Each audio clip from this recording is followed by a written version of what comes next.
क्या आपको पता है, जो चीज़ फ्री होती है ना, वही सबसे ज़्यादा कीमती होती है। जैसे नींद, शांति, आनंद, हवा, पानी, प्रकाश, सच्चा प्रेम और हमारी सांसें। लेकिन विडंबना ये है कि हम इन्हीं चीज़ों की सबसे ज़्यादा बेकदरी करते हैं। और ये सभी वो चीज़ें हैं जो करोड़ों रुपए खर्च करके भी हमें नहीं मिल सकती। सबसे बड़ा कारण कि हम इन सब चीज़ों की कदर नहीं करते वो है हमारी भागती दौड़ती जिंदगी और हमारा गलत विश्वास कि ये जिंदगी ऐसे ही चलती है।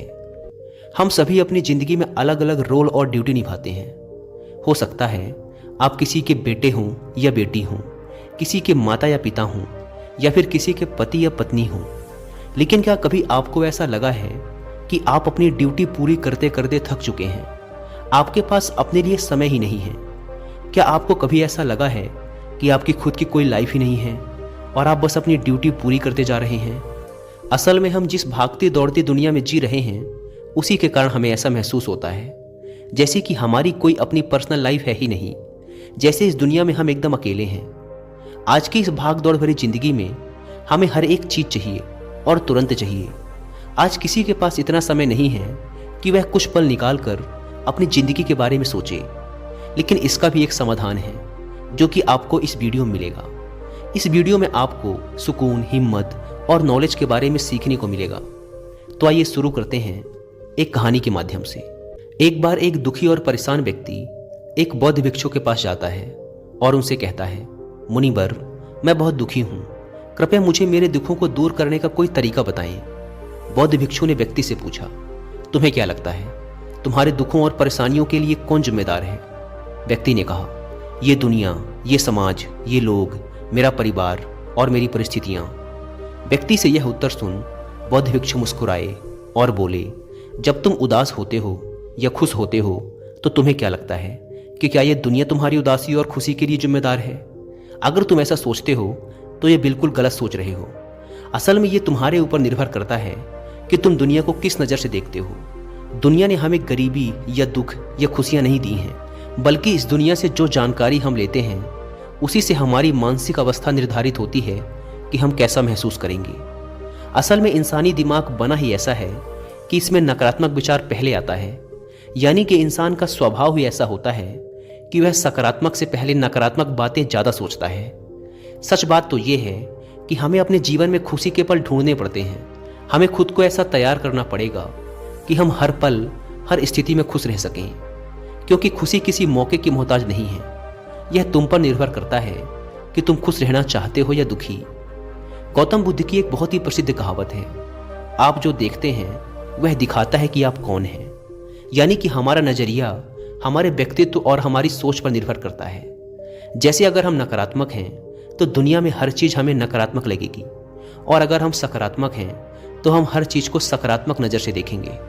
जैसे कि बुद्ध की नजरों में हर इंसान ही बुद्ध स्वरूप था। अगर तुम अंदर से खुश हो तो यह दुनिया तुम्हारे लिए एक खुशहाल जगह है, लेकिन अगर तुम उदास हो तो फिर तुम्हें चारों तरफ उदासी ही नजर आएगी। यानी कि सब कुछ हमारे नजरिए पर निर्भर करता है। लोग एक ही स्थिति पर अलग अलग तरह की प्रतिक्रिया देते हैं, और ये प्रतिक्रिया उनके मन को शांति भी दे सकती है और सिरदर्दी भी। जैसे अगर कभी किसी का दिन बुरा जाता है तो फिर वो हर चीज, हर घटना को उसी से जोड़कर देखने लगता है। मगर ये सोच गलत है। लोगों को समझना चाहिए कि ये सब वो गुस्से में सोच रहे हैं, और गुस्सा एक थोड़े समय तक रहने वाली भावना है। इस बात पर ध्यान दो कि कब तुम्हारी बुरी भावनाएं तुम पर हावी होती हैं, ताकि तुम उन भावनाओं को खुद पर हावी होने से रोक सको। क्योंकि ये अस्थायी गुस्से और चिंता की भावनाएं तुम्हारे जीवन के सबसे महत्वपूर्ण निर्णयों को गलत तरीके से प्रभावित कर सकती हैं। जैसा कि मैंने पहले कहा कि गुस्सा एक अस्थायी भावना है जो कुछ देर बाद खुद ही शांत हो जाएगा। तुम इसे एक बादल की तरह मानकर चलो जो अभी आसमान में है और कुछ देर में खुद ही गायब हो जाएगा। अगर नहीं होता तो शांति से इंतजार करो। इस समय तुम खुद को शांत करने के लिए कुछ अभ्यास भी कर सकते हो, जैसे अपनी सांसों पर ध्यान लगाओ या फिर खुद को एकदम शांत और ढीला छोड़ दो। उस व्यक्ति ने बौद्ध भिक्षु से अगला प्रश्न किया कि गुस्से, नफरत और जलन जैसी नकारात्मक भावनाओं से कैसे निपटा जाए, क्योंकि ये भावनाएं अक्सर हमें काफी थका देती हैं। बौद्ध भिक्षु ने कहा, जागरूकता। अपने विचारों के प्रति जागरूक होना ही वह पहला तरीका है जिससे तुम अपनी मानसिकता को बदल सकते हो। बौद्ध भिक्षु ने उस व्यक्ति से पूछा, वैसे जब तुम्हें बुरा महसूस होता है तो अक्सर तुम्हारी पहली प्रतिक्रिया क्या रहती है? व्यक्ति ने उत्तर दिया, मैं उस नकारात्मक भावना को वहीं दबाने का प्रयास करता हूं, या फिर उसे स्वीकार ही नहीं करता, या फिर जल्दी से अपना मन कहीं और लगाने का प्रयास करता हूं। व्यक्ति के ये उत्तर सुन बौद्ध भिक्षु मुस्कुराए और बोले, लेकिन मैं तुम्हें बता दूं कि ये सारी ही कोशिशें बेकार हैं, क्योंकि अंत में यही नकारात्मक भावनाएं तुम पर हावी हो सकती हैं। व्यक्ति ने पूछा, तो फिर ऐसी स्थिति में मुझे क्या करना चाहिए? बौद्ध भिक्षु ने कहा, अगली बार जब तुम पर नकारात्मक भावनाएं हावी हों और तुम बुरा महसूस करो तो उसे ऐसे देखो जैसे कि वो भावनाएं तुम्हारा हिस्सा है ही नहीं। जैसे कोई पैदल चलता हुआ इंसान राह चलते हुए दूसरे इंसान को देखता है, मान लेना कि यह तुम्हारा हिस्सा है ही नहीं, तो अब यह तुम्हें कैसे परेशान कर पाएगा? हालांकि इस तरह की जागरूकता के लिए तुम्हें काफी अभ्यास करना होगा, लेकिन अगर एक बार तुमने ये करना सीख लिया तो यकीन मानो तुम काफी शांत और हल्का महसूस करोगे। नकारात्मक भावनाएं हमारे जीवन का स्थायी हिस्सा नहीं है और ना ही कभी बनेंगी, और ना ही ये हमें परिभाषित करती हैं। इसीलिए अपने अंदर उठने वाली हर एक नकारात्मक भावना पर पूरी जागरूकता के साथ ध्यान दो। नकारात्मक विचार आते हैं तो आने दो, उन्हें जबरदस्ती दबाने का प्रयास मत करो, वरना ये तुम्हारा पीछा कभी नहीं छोड़ेंगे। अपनी हर नकारात्मक भावना पर काबू पाना संभव भी नहीं है, क्योंकि तुम्हें गुस्सा भी आएगा, तुम ईर्ष्या भी करोगे और उदास भी होगे, लेकिन ये भावनाएं आकर चली जाती हैं।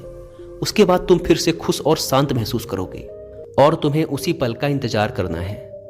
व्यक्ति ने बौद्ध भिक्षु से अगला प्रश्न किया, मुनिवर, संबंधों का हमारे जीवन में कितना महत्व है और गहरे रिश्ते व नए दोस्त कैसे बनाए जाते हैं? बौद्ध भिक्षु ने कहा, दूसरों के साथ अच्छे रिश्ते बने रहने पर लोग सुरक्षित महसूस करते हैं। इससे मानसिक शांति बनाए रखने में भी सहायता मिलती है। किसी परेशानी या विपदा के समय लोगों को कोई ऐसा व्यक्ति चाहिए होता है जो उनके साथ खड़ा रहे। सोचो, अगर तुम्हारा कोई प्रियजन तुम्हें छोड़कर चला जाए तो क्या तुम्हारी महंगी गाड़ी तुम्हें तसल्ली दे पाएगी? क्या तुम्हारा आलीशान घर तुम्हें तुम्हारी मुसीबत से बाहर निकालने में मदद करेगा? नहीं, क्योंकि चीजें इंसान की जगह नहीं ले सकती। तुम चाहे कितने ही अमीर क्यों न बन जाओ, मुसीबत के समय तुम्हारा परिवार और तुम्हारे सच्चे मित्र ही तुम्हारे काम आएंगे। अगर तुम्हें नए मित्र बनाने और अच्छा रिश्ता बनाए रखने में परेशानी होती है तो सबसे पहले अपना नजरिया बदलो। बिना लोगों को अच्छे से जाने उनके बारे में अपनी गलत राय बनाना बंद करो। तुम जितना खुले दिल और दिमाग के साथ अपना जीवन जियोगे, तुम उतनी ही आसानी से लोगों को समझ पाओगे। ज्यादातर समय तो ऐसा होता है कि हम किसी को ठीक से जाने बिना ही उसके बारे में एक राय बना लेते हैं। हम पहले से ही मानकर चलते हैं कि वह इंसान ऐसा होगा या वैसा होगा। इसीलिए दूसरों के बारे में जानने और समझने के लिए थोड़ा समय लो। हो सकता है कि सामने वाले को लेकर बाद में तुम्हारी राय एकदम से बदल जाए। एक बात याद रखो, सच्ची दोस्ती तभी होगी जब तुम सच्चे बनोगे। जब तुम खुले दिल से बात करोगे तभी सामने वाला भी अपने दिल की बात कहने की हिम्मत करेगा। याद रखो, ठंडे स्वभाव वाले व्यक्ति से हर कोई किनारा करने की कोशिश करता है। ये तो हो गई नए दोस्त बनाने की बात, लेकिन अगर तुम्हारे पहले से ही दोस्त हैं, रिश्ते हैं और उनके साथ तुम्हारे रिश्ते टूटने की कगार पर हैं, तब तुम्हें क्या करना चाहिए? एक बात हमेशा याद रखो, एक अच्छा रिश्ता बनाए रखना ऐसा ही है जैसा ठंड रातों में आग के पास बैठना। जैसे अगर तुम आग से बहुत दूर बैठोगे तो तुम्हें उसकी गर्माहट का एहसास नहीं होगा, और अगर तुम बहुत पास बैठ गए तो फिर तुम्हें ज्यादा गर्मी लगेगी। ठीक ऐसा ही जब किसी रिश्ते में करीबियां ज्यादा बढ़ जाती हैं तो अक्सर बोरियत होने लगती है। इसीलिए तुम्हें अपने रिश्तों में संतुलन बनाकर चलना होगा। बेशक अपने रिश्तों में मजबूती लाओ, लेकिन इतनी करीबी भी मत रखो कि सामने वाले को घुटन महसूस होने लगे। रिश्तों में भी थोड़ी दूरियां होनी चाहिए, जिससे तुम्हारे दोस्तों और करीबी लोगों के साथ एक मजबूत रिश्ता हमेशा के लिए बना रहे। व्यक्ति ने बौद्ध भिक्षु से अगला प्रश्न किया, लोग क्या कहेंगे, इस डर को कैसे खत्म करें? बौद्ध भिक्षु ने कहा, अब जो 3 बातें मैं तुम्हें बताने जा रहा हूं उन्हें गांठ बांध लो, क्योंकि ये तीनों ही बातें तुम्हें खुश रहने में काम आएंगी। सबसे पहली बात, लोग तुम पर उतनी दिलचस्पी नहीं लेंगे जितना तुम चाहते हो। भिक्षु ने व्यक्ति से पूछा, क्या तुम्हें याद है पिछले हफ्ते तुम्हारे दोस्त ने क्या पहना था और उसने क्या खाया था? व्यक्ति ने कहा, नहीं, मुझे याद नहीं। तब भिक्षु ने कहा, जैसे तुम्हें दूसरों की छोटी छोटी बातें याद नहीं रहती, तो फिर उन्हें तुम्हारे बारे में कितना याद रहता होगा। और जब लोगों को तुम्हारे बारे में याद ही नहीं है तो फिर चिंता करके क्या फायदा कि लोग क्या कहेंगे। असल में लोग हमारे बारे में उतना नहीं सोचते जितना हमें लगता है। दूसरी बात, हर कोई तुम्हें पसंद करे ये जरूरी नहीं। क्या तुम सबको पसंद करते हो? नहीं ना। तो फिर तुम दूसरों से क्यों उम्मीद करते हो कि वो तुम्हें पसंद करें? अगर कोई तुम्हें पसंद करता है तो अच्छा है, और अगर नहीं करता तो कोई बात नहीं। किसी की पसंद या नापसंद से तुम्हें फर्क नहीं पड़ना चाहिए। इन बातों को स्वीकार करना सीखो कि ये सब जीवन का हिस्सा है। जब सबको खुश रखना संभव नहीं है तो फिर हम इसकी इतनी चिंता क्यों करें? तीसरी बात, ज़्यादातर चीज़ें जो हम दूसरों के नाम पर करते हैं असल में खुद के लिए कर रहे होते हैं। इसीलिए खुद के प्रति ईमानदार रहना भी एक बड़ी बात है। तुम अपना दिल बड़ा करो तो दुनिया भी तुम्हारे लिए दिल बड़ा करेगी, लेकिन अगर तुम स्वार्थी बनोगे तो दुनिया भी अपना स्वार्थ निकालेगी। सभी लोग प्रार्थना करते हैं कि उनका परिवार सुरक्षित रहे। क्यों? क्योंकि वो अपने परिवार से प्रेम करते हैं। लोग ये सोचकर डरते हैं कि कहीं उनके जीवन साथी या बच्चे को कुछ